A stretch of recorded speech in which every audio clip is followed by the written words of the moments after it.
नमस्ते, मैं नियति कुमारी आज जयद्रथ वध काव्य की कथा वस्तु के विषय में बताऊंगी। जयद्रथ वध मैथिली शरण गुप्त द्वारा रचित प्रसिद्ध खंड काव्य है, जिसका प्रकाशन 1910 ईस्वी में हुआ था।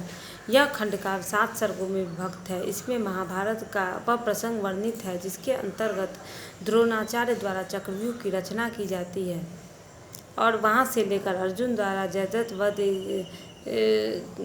तक की कथा वर्णित है। अर्जुन का पुत्र अभिमन्यु चक्रव्यूह भेदने के लिए उसमें प्रवेश करता है। वह कुशलतापूर्वक चक्रव्यूह के 6 चरण तो पार कर लेता है, किंतु 7वें चरण में उसे दुर्योधन, जयद्रथ आदि 7 महारथियों का सामना करना पड़ता है। 7 महारथी उसे घेर लेते हैं और उस पर टूट पड़ते हैं। जयद्रथ ने पीछे से निहत्थे अभिमन्यु पर जोरदार प्रहार करता है। वह वार इतना तीव्र रहता है कि जब अभिमन्यु उसे सहन नहीं कर पाता है और वह वीरगति को प्राप्त हो जाता है। अभिमन्यु की मृत्यु का समाचार सुनकर अर्जुन क्रोधित हो जाता है और प्रतिज्ञा करता है कि यदि अगले दिन सूर्यास्त से पहले उसने जयद्रथ का वध नहीं किया तो वह आत्मदाह कर लेगा। इससे भयभीत होकर जयद्रथ छिप जाता है और दुर्योधन के पास जाता है और अभी अर्जुन की प्रतिज्ञा के विषय में बताता है। दुर्योधन का भय दूर करते हुए कहता है कि तुम चिंता मत करो, सारी कौरव सेना तुम्हारी रक्षा करेगी।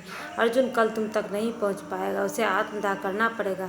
अगले दिन घमासान युद्ध शुरू होता है। अर्जुन की आंखें जयद्रथ को ढूंढ रही थी, किंतु वह कहीं नहीं मिला। श्री कृष्ण कहते हैं कि पार्थ समय बीत रहा है और कौरव सेना ने जयद्रथ को रक्षा कवच में घेर ले रखा है। अतः तुम शीघ्रता से कौरव सेना का संहार करते अपने लक्ष्य की ओर बढ़ो।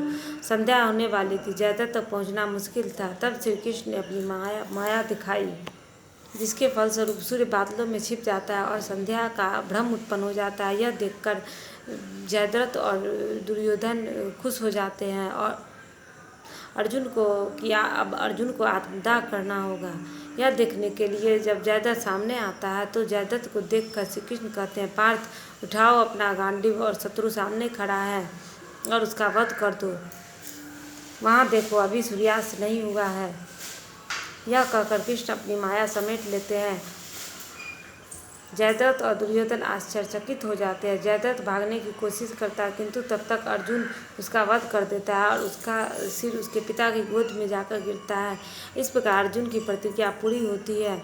गुप्त जी ने इस खंड काव्य के माध्यम से महाभारत युद्ध के कारण उसके उत्तरदायी व्यक्ति एवं परिणामों को रेखांकित किया है। इस कृति के माध्यम से गुप्त जी कहना चाहते हैं कि संसार का सबसे बुरा कर्म अपने अधिकारों का उपयोग न करना है। अपने अधिकारों को प्राप्त करने के लिए यदि कभी अपने बंधुओं को दंड भी देना पड़े तो यह कर्म अधर्म न होकर धर्म ही माना जाएगा। साथ ही यह भी संकेत दिया कि पारस्परिक ईर्ष्या द्वेष का भाव छोड़कर मिलजुल कर ही रहना चाहिए।